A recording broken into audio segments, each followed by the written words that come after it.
Seigneur Dieu, nous remettons toi tes saintes mains. Pardonne nos erreurs, nos péchés.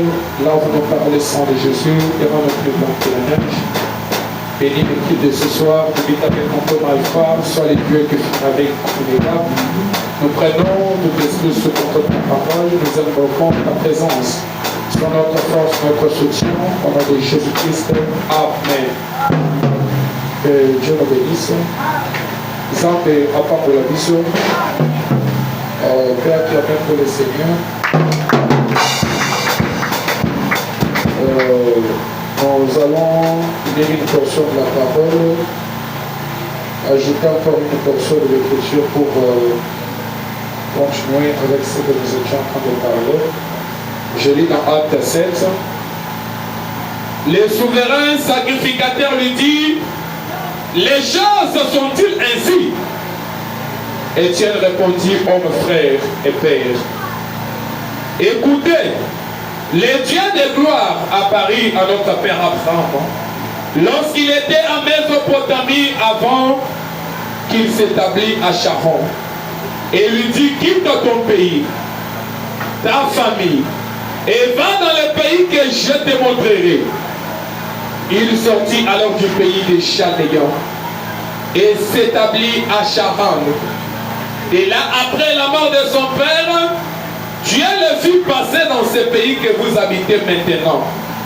Il ne lui donna aucune propriété en ce pays, pas même de quoi poser les pieds, mais il promit de lui en donner la possession et à sa postérité après lui, quoiqu'il n'ait point d'enfant. Dieu parla ainsi: sa postérité séjournera dans un pays étranger, on la réduira en servitude et on la maltraitera pendant 400 ans. Mais la nation à laquelle ils auraient été asservis, c'est moi qui la jugerai, dit Dieu. Après cela, ils sortiront et ils me serviront dans ce pays-ci. Puis Dieu donna à Abraham l'alliance de la circoncision. Et ainsi Abraham ayant engendré Isaac, les circoncis le 8e jour, Isaac engendra et circoncis Jacob et Ésaü, ainsi que les 12 patriarches. Nous pouvons nous asseoir.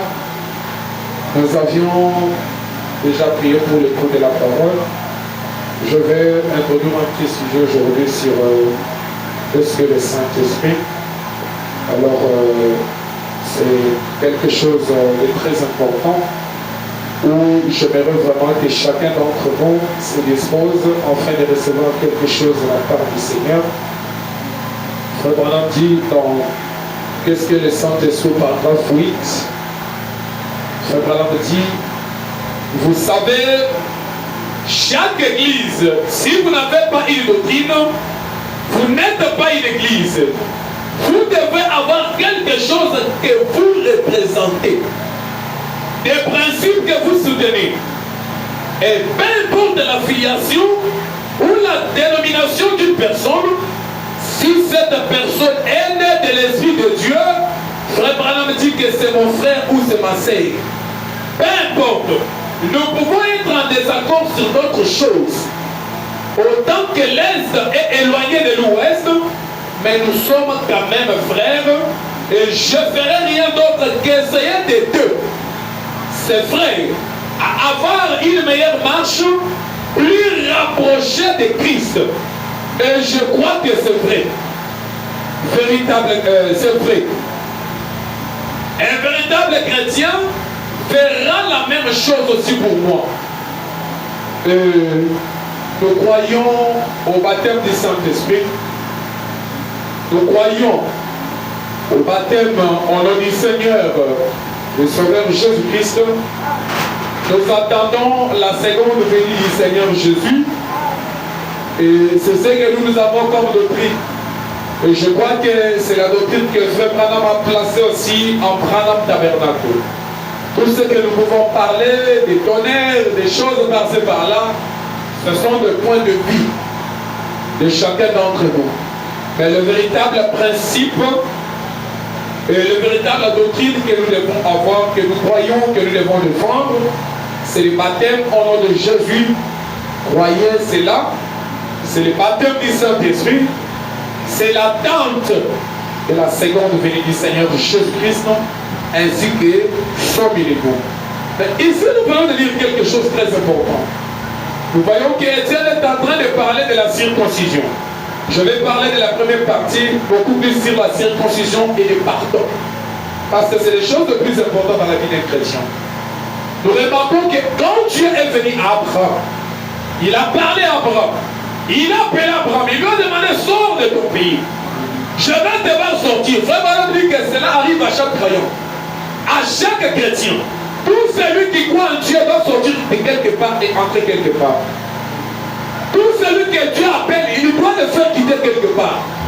C'est dommage, aujourd'hui nous voyons les gens, Dieu l'appelle, il est dans la parole, Dieu l'appelle, non Seigneur je crois en toi, mais je peux rester quand même dans mon groupe où on est en train de consommer du chanvre. Je peux rester quand même dans mon groupe avec mes amis ici. Moi je suis un chrétien, je ne tomberai pas. Frère Branham me dit que tout celui qui est appelé de Dieu doit sortir quelque part. Il doit se choisir un nouveau groupe de gens, une nouvelle marche, des nouvelles personnes à fréquenter. Frère Branham me dit, regardez aujourd'hui, beaucoup de chrétiens ont des problèmes dans la vie chrétienne. Beaucoup de chrétiens ont des difficultés dans leur expérience parce que, après avoir cru, ils ne prennent pas position de s'éloigner de tout ce qui est en dehors de la parole de Dieu. Il y a même ceux qui se réclament fort, disant non, moi je ne peux pas tomber, moi je ne peux pas faire ceci, moi je ne peux pas faire cela. Mais nous devons être malins. Parce que quand une personne croit la parole, le combat limite. Le diable veut te voir rétrograder. Le diable veut te voir tomber. Le diable veut te voir jeter la honte de la parole de Dieu. Le diable veut te voir être dans la disgrâce. Le diable veut te voir faire des choses qui sont contraires de la parole de Dieu. Et frère Branham a dit, regardez bien votre vie. Si le diable ne court pas après vous, ce qui vous a déjà eu, le diable est derrière chaque croyant. Le diable est derrière chaque croyant. Il est derrière chaque fils et fille de Dieu. Il ne suit nos pas. C'est pas pour rien que le diable est allé accuser Job. C'est pas pour rien. Il regardait comment Job vivait. Il regardait comment Job marchait. Il regardait tout ce que Job faisait. Et il donnait rapport.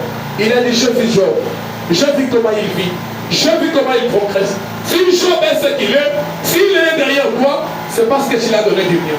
Et frère Branham me dit, ainsi que la Bible, notre ennemi le diable, il cherche nos erreurs. Il cherche nos faiblesses. Il cherche nos manquements afin de nous accuser, de voir comment nous condamner. C'est pour cela que moi j'ai toujours dit, un rapporteur, il a l'esprit du diable. Non frère, j'étais auprès de telle sœur. Regardez ce que la sœur a dit. Regardez ce que la sœur a fait. Regardez ce qu'elle a dit. C'est vrai, frère Branham dit que c'est l'esprit du diable. Que Dieu nous bénisse. C'est l'esprit du diable. C'est l'esprit du diable. Et nous remarquons que quand Dieu dit à Abraham, sors, quitte ton pays, quitte ta patrie, quitte tes frères, quitte tes sœurs, c'est parce que Dieu savait que le salut est individuel. Tu n'as pas besoin d'une personne de ta famille afin d'avoir le salut. Tu peux croire la parole, mais ton frère ou bien ta sœur n'est pas prédestiné. Tu peux croire le message, mais ta mère n'est pas prédestinée. Tu peux croire le message, mais ton père n'est pas prédestiné. Tu es celle qui est appelée à ce message et fais l'effort de suivre le message selon le principe du message. Abraham est sorti. Il a pris son père. Il a pris l'autre. Les voilà en train de sortir. Les voilà en train de marcher. Oh Dieu, quand il a dit à Abraham de sortir, il n'a pas dit à Abraham, Abraham prends ton père. Il ne lui a pas dit Abraham prends ta mère. Abraham prends ton frère ou même ton cousin. Quand tu appelles une personne, il a t'appelé toi seul. Personne ici ne va répondre pour l'autre. Chacun va répondre pour sa vie. Chacun va répondre pour sa marche. Chacun va répondre pour son comportement. Chacun va répondre pour ses habitudes. Chacun va répondre pour sa vie. Tu donneras les rapports à Dieu. Seigneur, avec la vie que tu m'as donnée, voilà ce que je fais. Seigneur, avec le Saint-Esprit que tu m'as donné, voilà les œuvres que j'ai apportées. Seigneur, avec les dons que tu m'as donnés, voilà comment je t'ai servi. C'est pour cela que Frère Branham dit, nous devons faire l'effort. Plutôt, nous devons faire attention en étant au service de Dieu. Parce que nous avons tous le compte à rendre. Chacun d'entre nous va rendre le compte. Même le diable va aussi rendre les comptes. Chacun d'entre nous dira à Dieu ce qu'il a fait. Chacun d'entre nous dira à Dieu ce qu'il a apporté de plus de sa vie. Parce que chacun d'entre nous a une mission. Que Dieu nous bénisse. Nous avons fait la course de venir ici sur la terre. Vraiment, on dit que nous avons contrôlé la théophanie. Et chacun d'entre nous est en train de courir vers les buts. Chacun d'entre nous a une mission.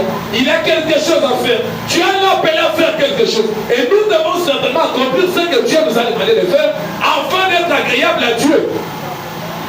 Que le Seigneur Dieu nous bénisse. Sors, Abraham, quitte. Vas-y dans le pays que je te montrerai. Abraham a pris son père.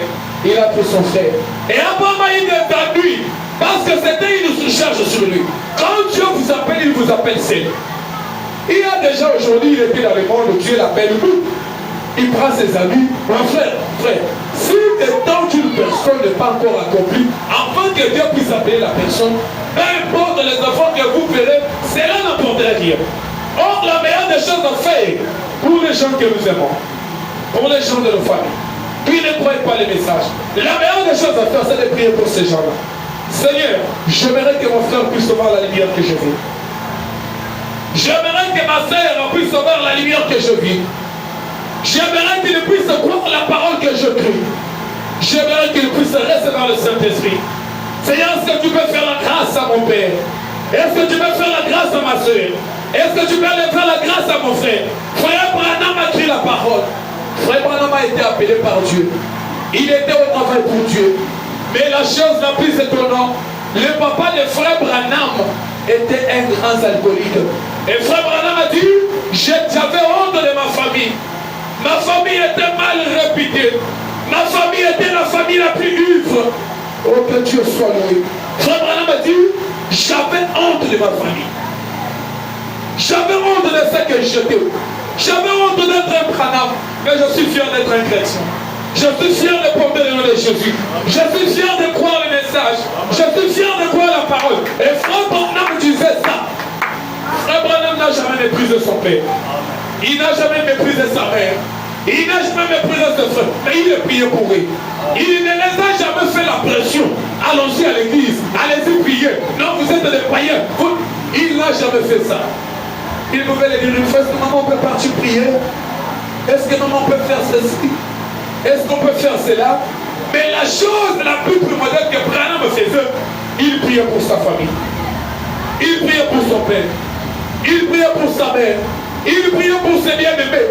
Il croyait que le même Dieu qu'il avait fait grâce de croire la parole, de croire le message, devrait faire la même grâce à son père, devrait faire la même grâce à sa mère, devrait faire la même grâce à ses frères. La grâce de Dieu n'est pas encore épuisée. C'est pour cela qu'une personne soit dans les mondes, qu'une personne soit rétrogradée, qu'une personne vive mal. Nous avons qu'une seule chose à faire, c'est de vivre la parole. Frère Branham a dit que vivez la parole en fait de votre péché. Qu'il est plus bien de vivre la parole, qu'il est plus bien dans la vie chrétienne que de vivre dans ce qu'il est en train de vivre. Ne le méprisez pas, ne le condamnez pas, ne l'attaquez pas. Apportez-lui la parole. Priez pour la personne. Vivez une vie pieuse. Et faites l'effort de rester dans les principes de la parole. Vous verrez que quand la personne vous regardera, il dira, je vais être comme cet homme. Je vais être comme cette femme. Je vais vivre comme ce frère. Je vais vivre comme cette sœur. Et tu gagneras ton frère.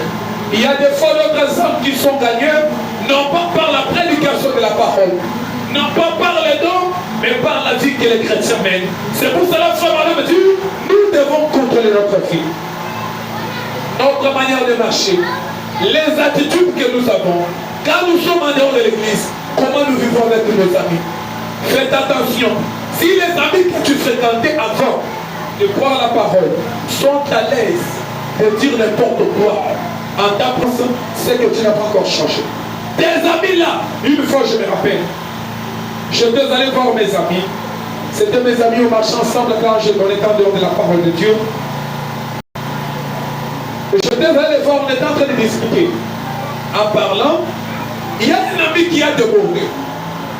Il parlait une histoire là, c'est les femmes, c'est quoi, je ne sais pas. Quand il était en train de parler, moi j'étais si calme. Je n'ai pas réagi. Je n'ai pas répondu. Je n'ai rien, j'étais calme. Et l'ami qui était à gauche, l'a regardé, il lui a dit, mais tu oublies ou quoi? Lui n'est pas avec nous, mais j'étais avec eux sur place. Je me suis posé des questions. Pourquoi a-t-il dit cela? C'est la question que je me suis demandé. Si les amis que tu fréquentais, ils peuvent parler de bêtises dans ta présence, ils ne sont pas gênés.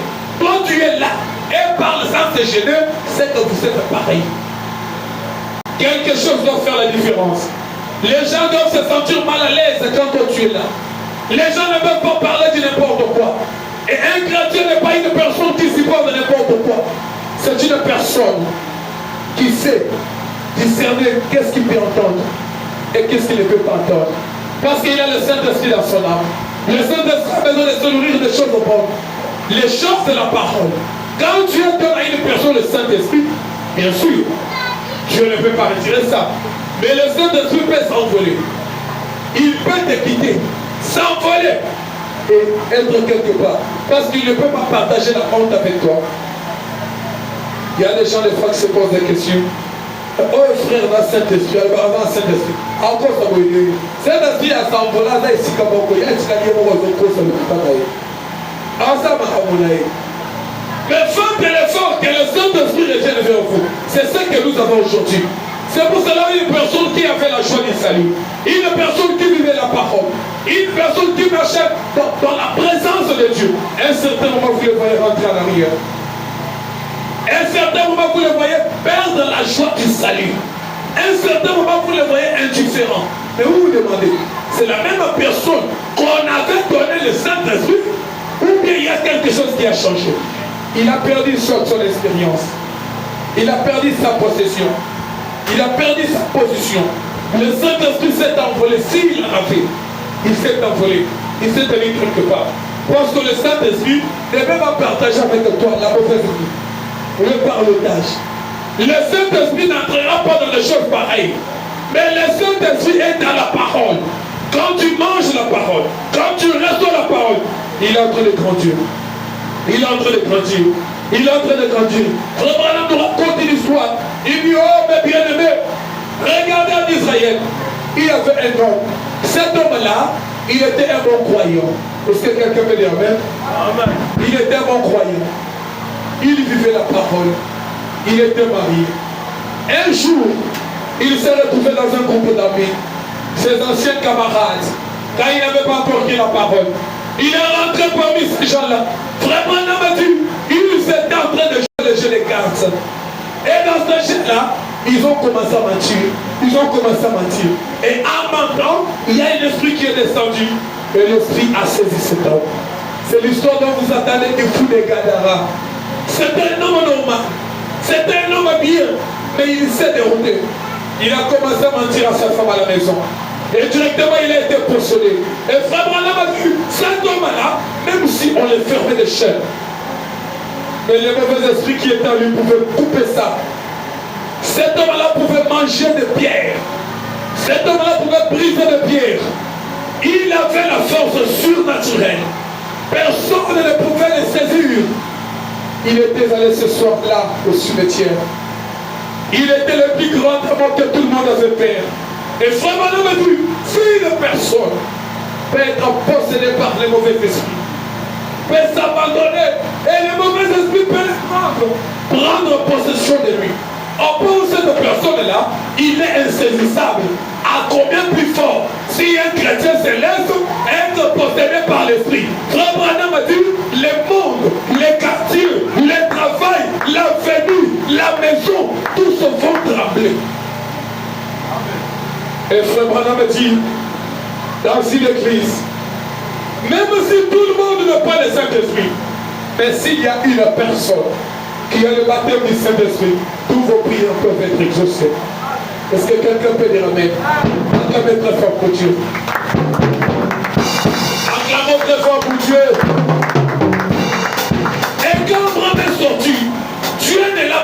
comme ça. Il ne l'a pas laissé comme ça. Dieu lui a donné un signe. Il lui a donné un signe. Quel a été ce signe? C'était le signe de la circoncision.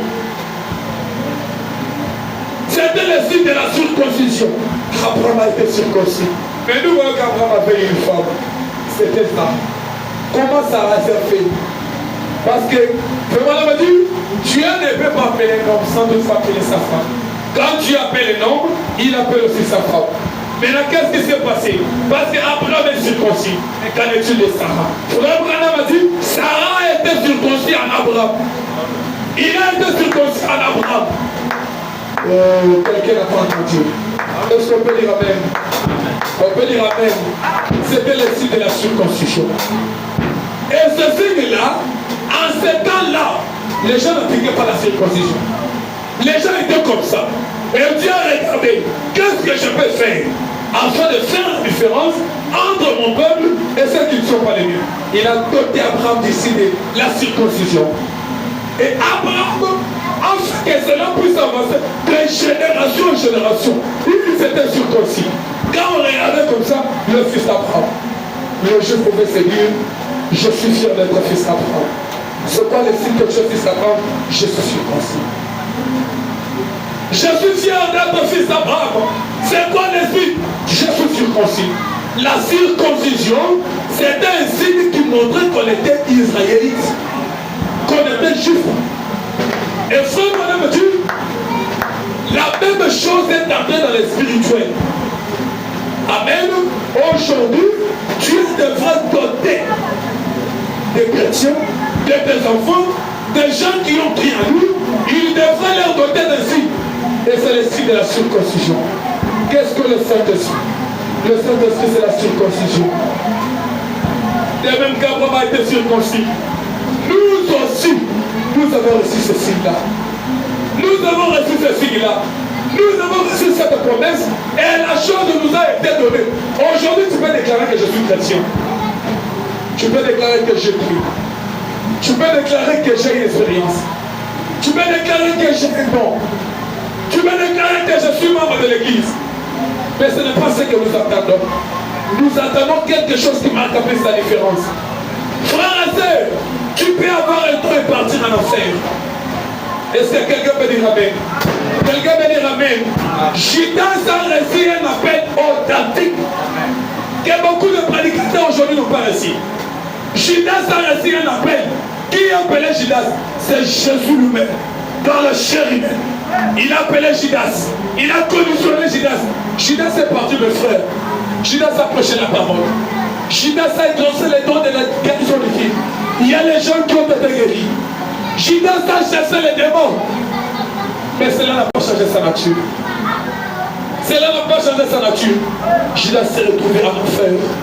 Il s'est retrouvé condamné. Et les dons n'est pas une garantie. Il y a les gens qui pensent que, non, parce que j'ai les dons, parce que j'ai dit à un frère la fois passée, un frère m'a dit non, parce que toi tu es un grand ministère. Je lui ai demandé au frère, tu demandes, tu dis que j'ai un grand ministère par rapport à quoi? Oh non, mais Dieu vous a fait grâce. Vous avez un don de discernement. Vous avez un don de... J'ai dit non, frère. Ce n'est pas le don du discernement qui fait d'une personne un grand. Ce n'est pas le discernement qui fera qu'une personne ait un grand ministère. Il n'y a pas un grand ministère et il n'y a pas un petit ministère. Celui qui enseigne, c'est un prédicateur. Celui qui évangélise, c'est un prédicateur. Celui qui prophétise, c'est un prédicateur. Amen. Il y a des gens qui pensent que non. Quand celui-ci a les dons de discernement, l'autre a les dons de prophétie, il a un grand don, il est plus que l'autre prédicateur. Ça n'existe pas. Ça ne se fait pas. Et les dons ne sont pas une garantie. Tu peux avoir le don de partir en enfer. Tu peux avoir le don et être condamné.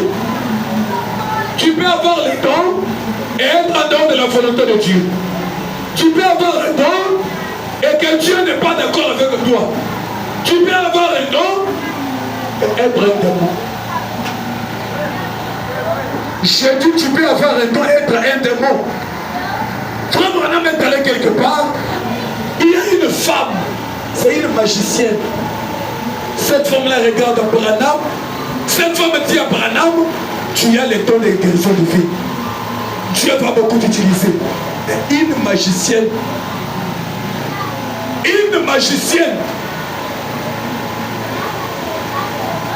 que Dieu vous bénisse. Que Dieu vous bénisse. Que Dieu vous bénisse. Les buts pour lesquels nous avons cru le message, les buts pour lesquels nous sommes là, c'est de s'assurer d'être baptisés du Saint-Esprit. Frère, nous pouvons nous quereller comme nous voulons. Nous pouvons chercher des intérêts par-ci par-là. Mais si nous n'avons pas reçu le Saint-Esprit, cela nous servira à quoi? Imaginez-vous tel que nous sommes là, avec tous les sacrifices que nous sommes en train de faire, avec les soucis que nous apportons au travail de Dieu, avec le travail qu'on a arrêté pour être allé écouter la parole de Dieu. Et un jour on arrive au ciel, tu n'es pas là. Regarde combien tu dis aux gens que j'écris la parole. Regarde combien tu dis aux gens que non, le message est la vérité. Mais si le message est la vérité, pourquoi le message ne te donne pas le Saint-Esprit? Des fois vous faites les débats, tu dis aux gens que c'est nous qui avons la vérité. Des fois vous discutez sur la parole, tu dis aux gens que c'est moi. C'est nous qui avons le vrai message. Le message de l'enlèvement. Et à la fin, tu rates l'enlèvement à question. À quoi sert ce travail-là? À quoi sert cela? À quoi sert cela? Chacun d'entre nous devait se juger. Chacun d'entre nous devait se regarder. Chacun d'entre nous devait se poser ces trois questions. Écoutez-moi très bien, écrivez, notez cela. La première question, pourquoi Dieu m'a appelé? Pourquoi Dieu m'a appelé? C'est la première question que chacun d'entre nous devait se poser. La deuxième question, si Dieu m'a appelé, je suis là maintenant pour faire quoi? Et la troisième question, est-ce que j'ai reçu le Saint-Esprit? C'est la dernière question, mais c'est la question la plus primordiale. Que Dieu vous bénisse. C'est la question la plus primordiale. Un chrétien sans le Saint-Esprit, vraiment, c'est un païen. Écoutez ce que le prophète dit. Je vais lire quelque chose. Toujours dans qu'est-ce que le Saint-Esprit? Je lis au paragraphe 26. Frère Branham dit, combien ici n'ont pas reçu le Saint-Esprit? C'est Frère Branham qui pose la question. Maintenant, moi, je lui pose la question ce soir. Combien ici n'ont pas reçu le Saint-Esprit? Tout le monde a le Saint-Esprit ici. Ok, ça va. Frère Branham dit que si tu déclares que tu as le Saint-Esprit, et si tu ne l'as pas, tu n'en auras jamais. C'est ce que Frère Branham dit. C'est ce que Frère Branham dit. Écoutez-moi ce que la Bible, le prophète dit. Combien ici n'ont pas reçu le Saint-Esprit? N'ont pas été baptisés du Saint-Esprit? Levez la main. C'est le prophète qui parle à son église. Vous savez que vous ne l'avez pas été. Regardez donc les mains maintenant. Je veux en parler. Parler du Saint-Esprit. En tant que signe. Parce qu'il est un signe. Nous comprenons bien que toutes les promesses nous sont données par point. Abraham était le père de la promesse. Parce que Dieu a donné la promesse à Abraham et à sa postérité après lui. La promesse a été faite à Abraham et à sa postérité. Et ce signe, il est destiné à un peuple d'alliance. Et je continue le prophète de dire au verset 27. Or, il y a une énorme différence entre un chrétien tout court et un chrétien rempli du Saint-Esprit. Est-ce que quelqu'un m'entend? Amen. Est-ce que quelqu'un m'entend ce soir? Amen. Frère Branham dit au paragraphe 27. Or, il y a une énorme différence entre un chrétien tout court et un chrétien rempli du Saint-Esprit. Et là, on va voir ça dans l'Écriture. Et les situer très précisément par rapport à l'Écriture. Pour commencer, il y a les chrétiens qui font profession d'être chrétiens. Avec Kawana, Nazamo Christo. Et quand on regarde son comportement, quand on regarde sa vie, quand on regarde ses camarades, quand on regarde ses fréquentations, Frère Branham me dit, c'est un chrétien tout court. Mais un chrétien baptisé du Saint-Esprit, écoutez maintenant, il fait profession de croire. Il s'efforce à y parvenir. Mais Dieu ne lui a pas encore donné cet esprit, du Saint-Esprit. Il n'en a pas encore arrivé à ce but avec Dieu, que Dieu l'ait reconnu. Qu'est-ce que le Saint-Esprit? C'est la reconnaissance de la foi. Dieu doit reconnaître votre foi. Frère, tu dis que tu crois. Ma soeur, tu dis que tu crois. Mais est-ce que Dieu a déjà confirmé la foi? Dieu doit descendre et confirmer votre foi. Comment confirmer cette foi-là? C'est en vous scellant du Saint-Esprit. Tout celui qui n'a pas le Saint-Esprit, Frère Branham a dit qu'il n'a pas compris. Il n'a pas compris. Parce que la foi, c'est le baptême du Saint-Esprit. Amen. Amen. Je crie. Tu as besoin de la confirmation de la foi. Que Dieu vous bénisse.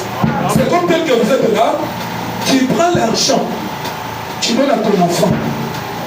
Tu dis à ton enfant, vas-y à l'école, va faire quoi? Va payer. Est-ce que vous m'écoutez très bien? Et tant que parents, quand l'enfant part payer, vous vous attendez à quoi? Il doit revenir avec le récit. Alors ce récit, c'est pourquoi? C'est la confirmation que cet enfant a réellement payé. Maintenant, dans certaines écoles, vous pouvez arriver comme ça, oh, il n'a pas payé, oh, il n'a pas payé, oh, que vous avez payé. Qu'est-ce que vous allez faire?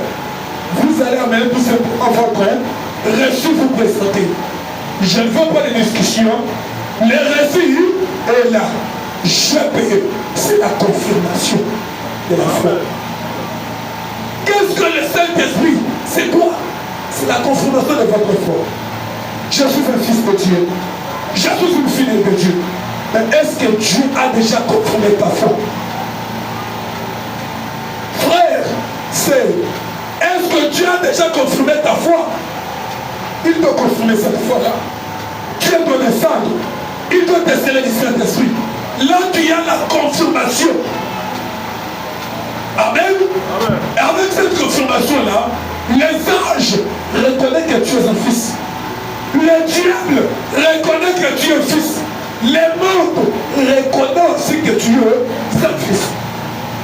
Parce que la Bible dit, le monde attend avec un désir, afin de voir la manifestation des fils de Dieu.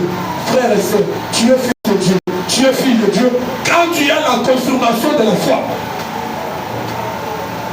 il y a les gens qui compliquent les choses aujourd'hui.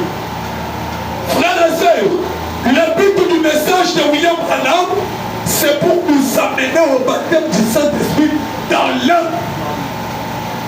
Frère Branham n'est pas venu pour nous enseigner les sept tonnerres. Il n'est pas venu pour nous enseigner seulement les sept sceaux. Oh non, la semence du serpent. Tu peux connaître tout ça. Mais si tu n'as pas le baptême du Saint-Esprit, frères et sœurs, c'est la connaissance qui va t'amener en enfer. Que Dieu vous bénisse. Que Dieu vous bénisse. Nous avons beaucoup de confusion aujourd'hui dans la parole. Il y a nos frères qui disent que je suis venu. Il y a certains qui disent qu'il n'est pas venu. Il y a certains qui disent que nous sommes dans les milléniums. Il y a certains qui disent que nous sommes ressuscités. Vous savez les conséquences de tout cela? Les causes de tout cela, c'est le manque du Saint-Esprit.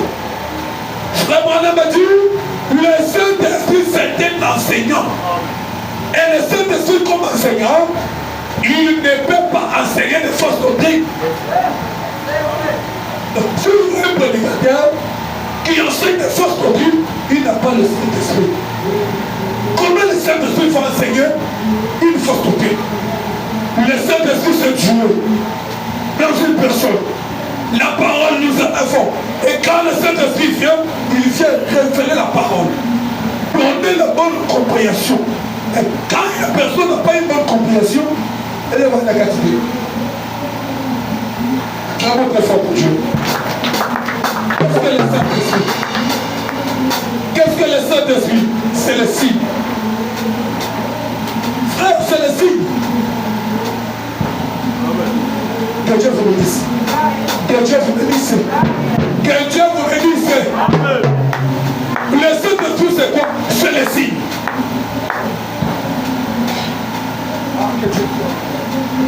Que Dieu soit loué. Et que Dieu nous aide à comprendre cette histoire. Amen. Qu'est-ce que le Saint-Esprit? C'est la paix. Est-ce que c'est la vérité? Le Saint-Esprit, c'est quoi? C'est la paix. Celui qui dit qu'il a la paix, tant qu'il n'est pas baptisé du Saint-Esprit, ce n'est pas la paix, c'est le trouble. C'est le trouble. Le Saint-Esprit, c'est la paix. Quand il entre dans ton cœur, il te donne la douceur. Il fait de toi une personne la plus joyeuse. Que tu aies l'argent, que tu n'aies pas l'argent, tu es dans la paix. Tu sais que tu es mort. C'est l'esprit de la douceur. Quand le Saint-Esprit vient, il enlève la colère. Je t'ai une personne colérique, il te calme un peu. Quand tu vas commencer à te demander, ah, moi je ne supportais pas ces histoires aussi. Comment je commence à supporter ça? C'est quoi ça? Le Saint-Esprit. Le Saint-Esprit. Le Saint-Esprit n'est pas un voleur. Le Saint-Esprit n'est pas un péché. Le Saint-Esprit n'est pas un menteur. Frère Azalou Kounda. Frère. Personne ne dit de la venda. Là, il a retiré un peu ça dans le jeu exalté. Dans le jeu, c'est là. Donc, on a quantité. Alors, cause. Ajoute-moi, tu fais ça. Mon frère, tu sais, un escroc à l'église. Mais si vous allez pour le tonnerre, il connaît le tonnerre. Il connaît le mélange de divorce. Il connaît seulement ses serpents. Mais un escroc. Un escroc. Que Dieu vous bénisse. Qu'est-ce que le Saint-Esprit? Le Saint-Esprit, c'est la droiture du cœur. C'est quand ton cœur t'amène vers ce qui est juste. Il te dira, fais ceci, ne fais pas cela. Que tu aies lu ça, que tu n'aies pas lu ça, qu'on t'ait prêché ça, qu'on ne t'ait pas prêché ça, tant que tu as le Saint-Esprit, il te dira, ne touche pas ça. N'entre pas ici. Marche comme ça. Que Dieu vous bénisse. Aujourd'hui, les chrétiens ont le Saint-Esprit qui leur a envoyé, surtout les saints, ont le Saint-Esprit qui leur a envoyé de porter le conditions.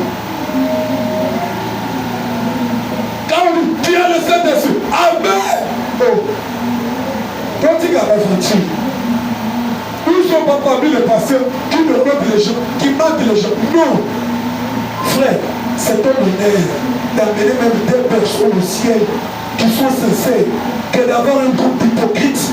Parfois, nous, on a même un groupe. Non. Amen.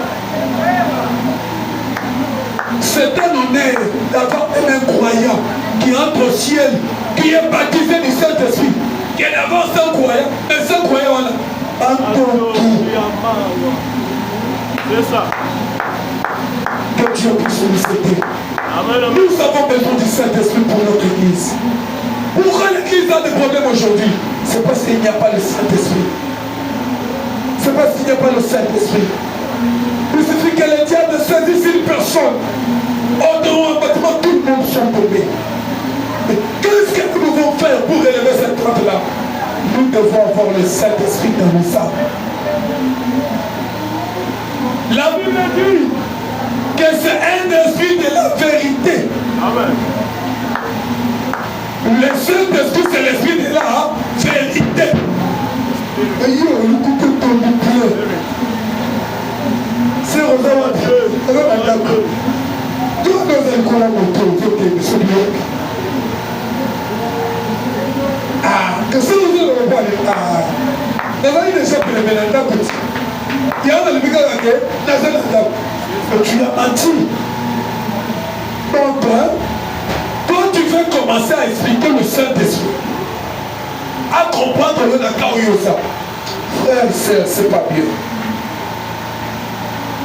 Le Saint-Esprit est un guide. Que Dieu vous bénisse. Que Dieu vous bénisse. Le Saint-Esprit vous dira, là je veux côté le restaurant. Ah, on va payer ma zéro. Frère, ce que nous voyons en fait que nos yeux impactent notre âme. Je vous dis la vérité. Il y a les gens qui pensent que pécher, c'est seulement aller faire la chose. Mais quand vous voyez mal, vous avez aussi péché. Amen. Comment tu es arrivé à avoir mal? C'est parce que tu t'es exposé. C'est parce que tu t'es exposé. Un frère dans un bar. Frère, il a un exemple. Tu es dans un bar. Dans une terrasse. Frère, il y a un hypocrite. C'est un abus. Maintenant, si l'enlèvement doit se faire en cet état-là, Dieu vient et trouve sa fille au bar. Frère, mon homme a dit, dans chaque milieu, il y a un esprit qui domine. Amen. Dans le bar, il y a un esprit qui domine. Dans les hôtels, il y a un esprit. Dans les marchés, il y a un esprit.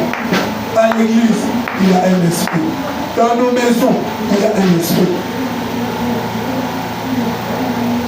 Et ton Saint-Esprit-là n'est pas aussi capable de détecter le mal.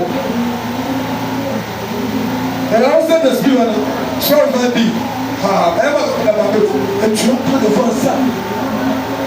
On dit que celui qui a vu une personne, tuer une personne, il est aussi coupable.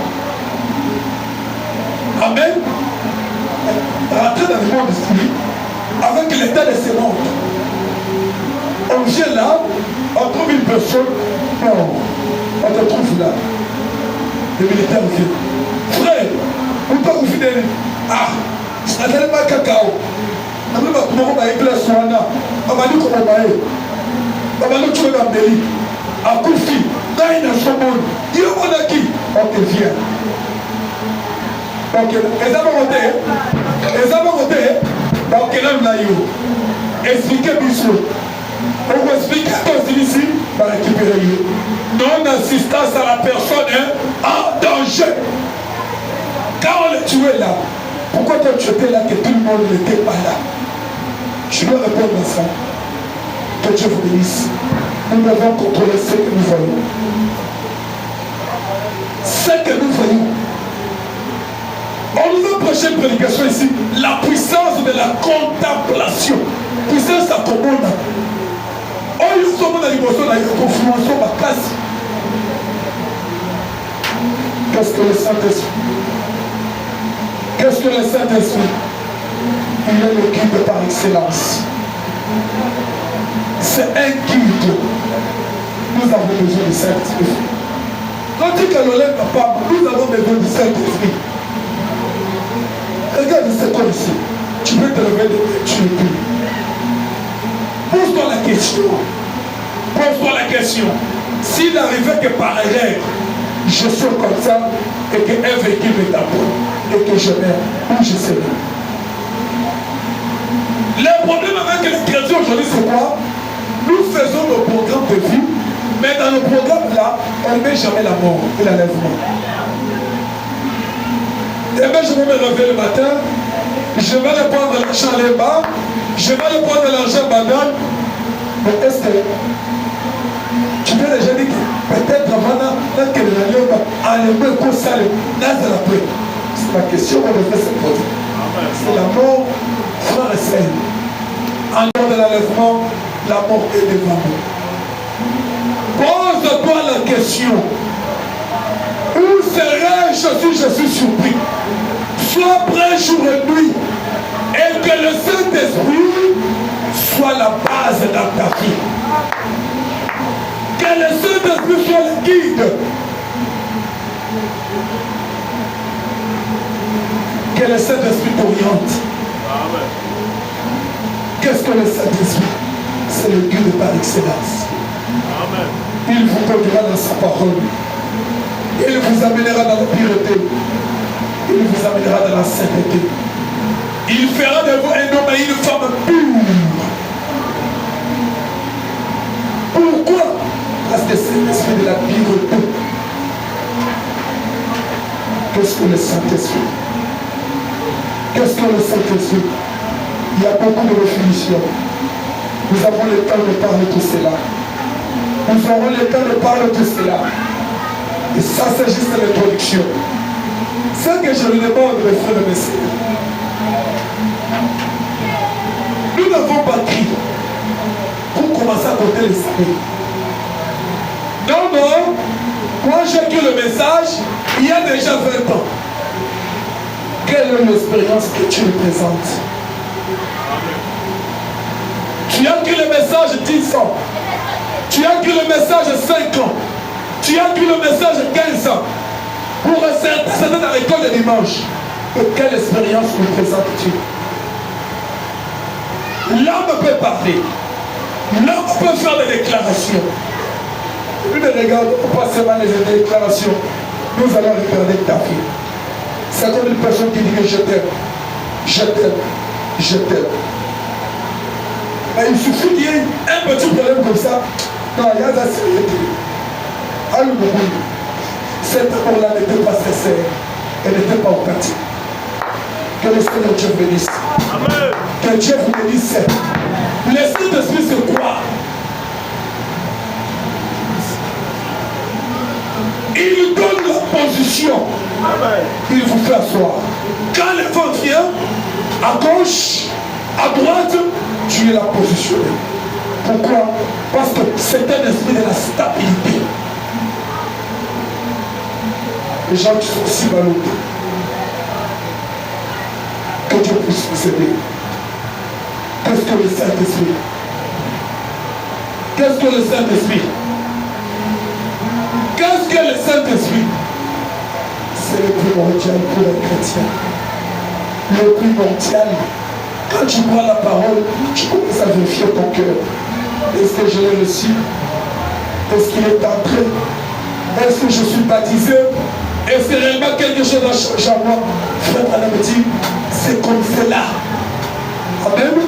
C'est comme cela que nous devons faire chaque fois, à chaque instant et à chaque minute.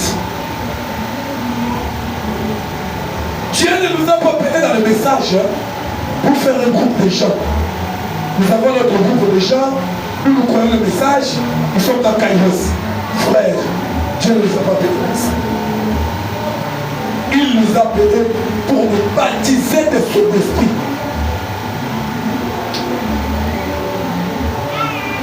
À qui notre foi pour Dieu.